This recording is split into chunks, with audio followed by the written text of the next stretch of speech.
A ver, pensemos en esto por un segundo. ¿Cómo sería un mundo sin números? O sea, sin poder contar, sin poder medir, ni siquiera decir qué hora es. Parece algo de locos, ¿no? Pues aunque no lo crean, la humanidad vivió así durante la mayor parte de su historia. Vámonos 30.000 años atrás. En esa época, no existe el concepto de 5 o de 10, para nada. Si alguien quería registrar, por ejemplo, cuántos animales había cazado, pues hacía marcas en un palo o en un hueso, como el famoso hueso de Ishango. Eran eso, registros, no números como los conocemos. Era la manera de lidiar con la cantidad antes de que se nos ocurriera inventar la mismísima idea de número. Y es que esa es la clave. Los números son una invención. Y esa es precisamente la historia que vamos a desentrañar hoy. La verdadera historia de los números, todo un viaje de la invención humana. Entonces, la pregunta es obvia. ¿De dónde salieron los números? ¿Quién los inventó? Y más importante aún, ¿para qué? Bueno, pues vamos a descubrirlo juntos.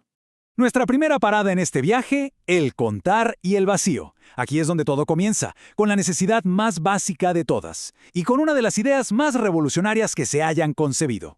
Muy bien, metámonos de lleno. Hacia el año 3000 a.C., allá en Mesopotamia y en Egipto, las civilizaciones estaban creciendo y necesitaban una herramienta para contar cosas reales, tangibles. Y así, ¡pum!, nacieron los números naturales. El 1, el 2, el 3, la primerísima solución al problema de contar. Con esta nueva invención, de repente, todo cambió. Ahora se podían contar 5 ovejas, registrar intercambios comerciales, gestionar inventarios y hasta organizar la recaudación de impuestos. Los números naturales literalmente ayudaron a construir imperios. Pero claro, con una solución, siempre aparece un nuevo problema.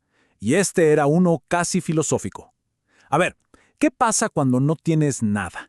¿Cómo representamos la ausencia? La frase «tengo 0 ovejas», por ejemplo, era algo que los números naturales simplemente no podían expresar. No estaba en su vocabulario. La solución a este acertijo llegó desde la India, por allá del siglo V, y fue el 0.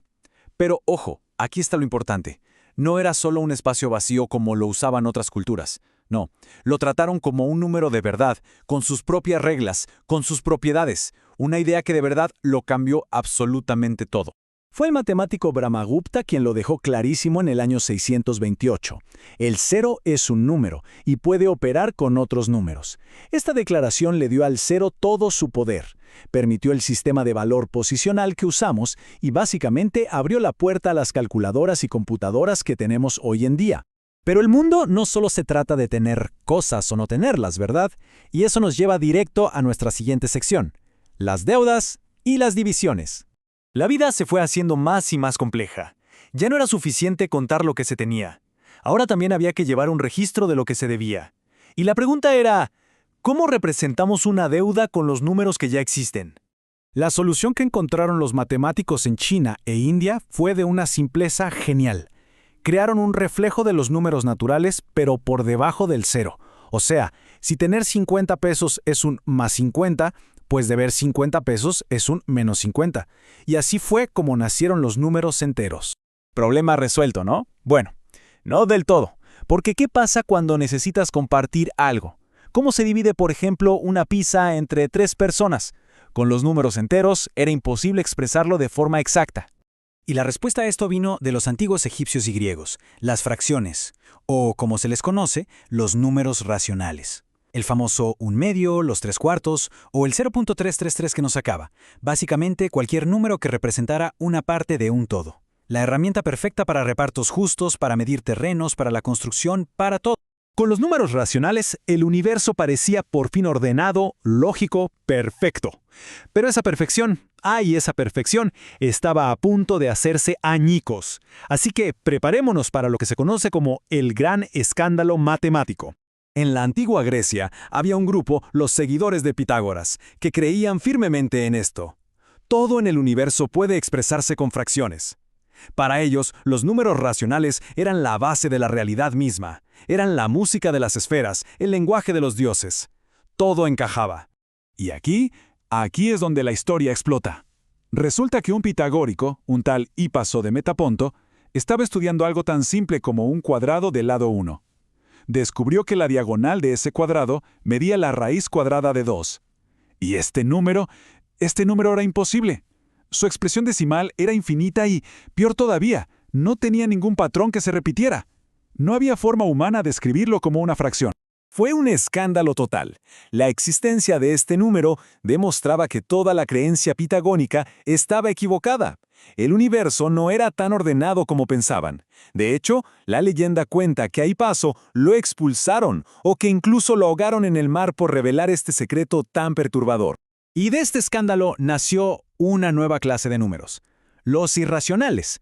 Números como la raíz de 2 o el famosísimo pi, números que eran súper necesarios para la geometría y la física del mundo real, pero que al mismo tiempo rompían toda la armonía del mundo matemático conocido hasta entonces. Así que, por siglos, la matemática vivió con dos mundos separados.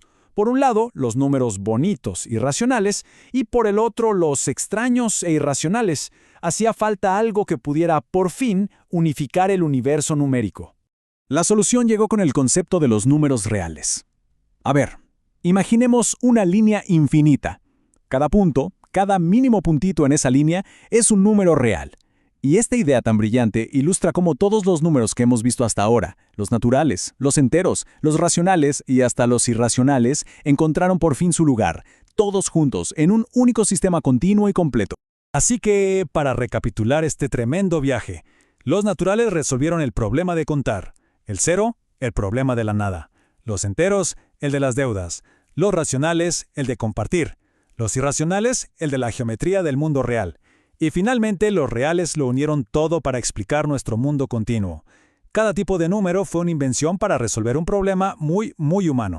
Y que nadie piense que esto es solo historia antigua, ¿eh? Sin los números reales no existiría el GPS que nos guía, ni la medicina moderna que nos cura, ni la arquitectura que nos asombra, ni la inteligencia artificial que está ahora mismo transformando nuestro futuro. Todo, absolutamente todo, depende de esta larga cadena de invenciones. Y con eso cerramos. La próxima vez que usemos un número, cualquiera, recordemos la lección más importante de todas. Los números no nacieron en un cuaderno de un matemático. Nacieron porque la humanidad tenía problemas reales que necesitaba resolver. Son en esencia una de nuestras más grandes historias de ingenio.